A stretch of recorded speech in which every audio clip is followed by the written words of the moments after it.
미군도 나야나잖아, 나야. 길가에 먹놓지 그냥 가긴 서운하잖아.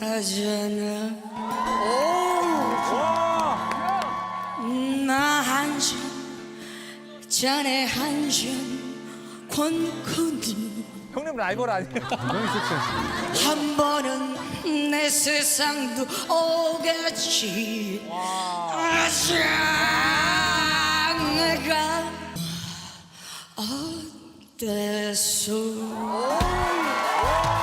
아, 이 친구가 예능만 대세지 사람 자체가 소인배라. 저기 자이언트 씨? 네? 제가 얼마나 큰 사람인데요. 바다보다 큰 사람이에요. 정말 내가 바다 버릴 수도 있어요. 이 거인아. 재밌다. 셔터 마우스 하시고요. 네, 두 사람이 이렇게나 친한데 이 두 사람을 둘러싼 가짜 뉴스가 좀 불거졌던 최근이었습니다. 최근 있었던 박나래 씨 자택 도난 사건과 관련한 이야기부터 시작을 해볼 텐데요. 화제가 되는 연예계 소식 박진아 아나운서, 양지민 변호사 두 분과 짚어보겠습니다. 어서 오세요. 안녕하세요. 자, 일단 도난 사건 이야기 먼저 해보겠습니다. 어제였죠. 방송인 박나래 씨 집에서 벌어진 이 절도 도난 사건. 일단 뭐 이게 내부자의 소행인지 아니면 그냥 단순 분실인지 설이 많았는데 진범이 일단 잡혔어요. 맞습니다. 박나래 씨가 일단은 도난의 사실을 인지하고 이제 경찰에 신고를 했는데 예. 경찰이 CCTV를 받아서 분석을 해보니까 뭔가 이 용의자가 어디 낯익은 그런 모습인 겁니다. 알고 보니까요. 지난달에 이미 용산구 이 인근에서 똑같은 수법으로 절도를 저질렀던 남성이고요. 경찰이 이미 추적하고 있던 남성이었습니다. 예. 그러다 보니까 이 남성에 대한 체포 영장을 발부받아서 결국에는 10일에 체포를 했고요. 12일에 이제 도주의 우려라든지 증거인멸의 우려가 있다라고 해서 구속이 되어 있는 그런 상황입니다. 일단 최근에 여러모로 속상한 일이 많았던 박나래 씨이기 때문에 바로 이렇게 범인이 잡힌 건 정말 다행스러운 일이라고 생각이 들고요. 처음 소식이 전해졌을 때 앞에서도 얘기했지만 이게 외부에 침입 흔적이 없어서 정말 여러 가지 가능성이 제기됐었잖아요. 그렇죠. 초반에는 이제 도난 사고가 발생했다라는 것에 많은 분들이 놀랬고 그 이후에는 외부의 침입의 흔적이 없었다라고 하다 보니까 박나래 씨가 평소에 이제 나래바라고 해서 지인들을 자주 초대해서 집에서 이제 파티를 하고 그러는데 혹시 지인이 뭔가 이런 절도 행각을 벌인 것 아니냐라는 예. 이야기가 나와서 추측이 난무했던 그런 상황이었습니다.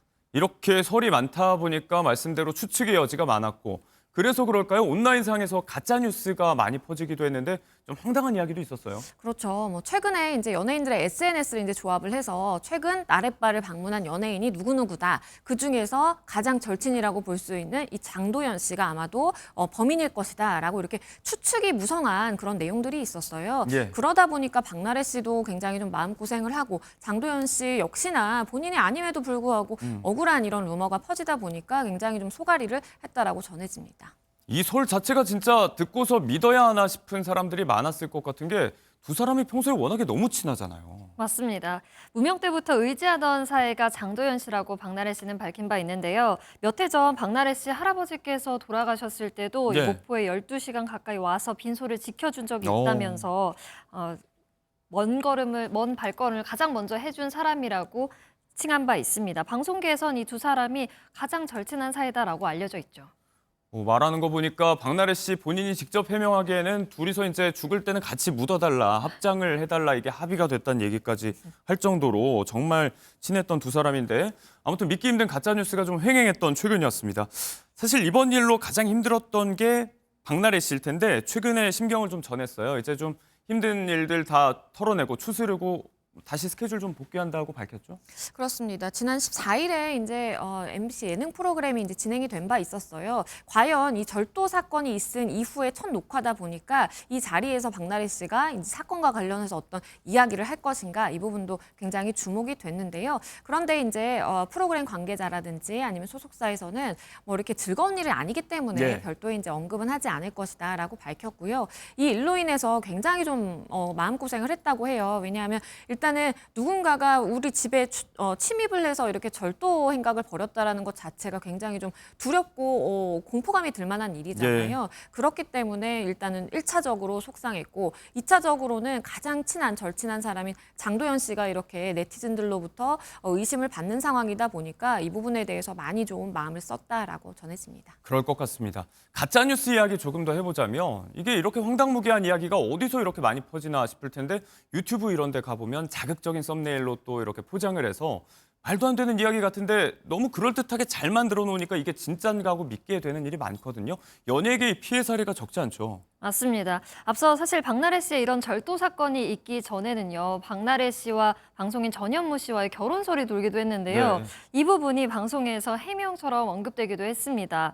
이를 해명한 걸 보고 게스트들이 반응하길 우리 부모님도 그렇게 믿고 계시더라라고 반응을 했거든요. 그래서 거짓 뉴스는 없어져야 한다 이렇게 강조하기도 했습니다. 이뿐만이 아닙니다. 장도연 씨가 이렇게 오해를 받았었던 상황처럼 예. 개그맨 박성광 씨 아내 이소리 씨도 가짜 왜요? 뉴스에 휘말렸었는데요. 어제 자신의 개인 계정에 몇몇 사진과 글을 올렸습니다. 여성 암투병 사실을 고백한 후에 사망설이 제기된 겁니다. 온라인상에서 네. 사망설이 돈다면서 가짜 뉴스가 돌고 있다면서 제보 글을 받았다며 속상해하는 모습을 보인 바 있습니다. 멀쩡한 사람도 이렇게 죽여버리기도 하고요. 얼마 전에 아이돌 가수 장원영 씨를 둘러싼 악의적인 루머를 퍼뜨린 유튜버가 또 법적 처벌을 받기도 했는데 자 관련해서 이런 거 처벌 수위 어떻게 되나요? 좀 처벌이 좀 강했으면 좋겠는데요. 그렇죠. 일단 법정형 자체는 그렇게 뭐 부족하다라고 보이지는 않습니다. 네. 우리가 이렇게 온라인상으로 어떤 사람의 명예를 훼손할 만한 그러한 이야기를 사실도 아니고 거짓 사실에 기반해서 이렇게 유포를 하게 된다면 뭐 최대 7년여의 징역까지 처해질 수 있습니다. 네. 그런데 이게 법정형에 불과하고요. 실제로는 연예인이다 보니까 이제 과거에는 더 그랬지만 예. 뭐 선처를 호소한다라든지 용서해주고 아니면 그냥 합의를 한다라든지 그러면 이게 처벌 수위가 굉장히 낮아집니다. 네. 그래서 뭐 벌금형 정도다 보니까 사실 이러한 루머를 만들면서 내가 유튜브를 통한 수익을 얻는 게 훨씬 크거든요. 그러다 보니까 내가 벌금 뭐 몇백만 원 내고 말지라는 생각을 하기도 하는데요. 네. 이런 부분에 대해서는 뭐 법정형을 높이는 것도 하나의 방법이 될 수가 있겠고 아니면 철저하게 민사적으로 손해를 계산해서 그 손해를 다 떠안게 하는 것이 하나의 방책이 될 수 있다고 봅니다. 참 이게 돈도 좋지만요. 근거 없는 추측성 보도라든지 가짜 정보 때문에 실제로 피해를 입는 사례가 너무나도 늘어나고 있습니다. 자중을 좀 해야 될 것 같습니다.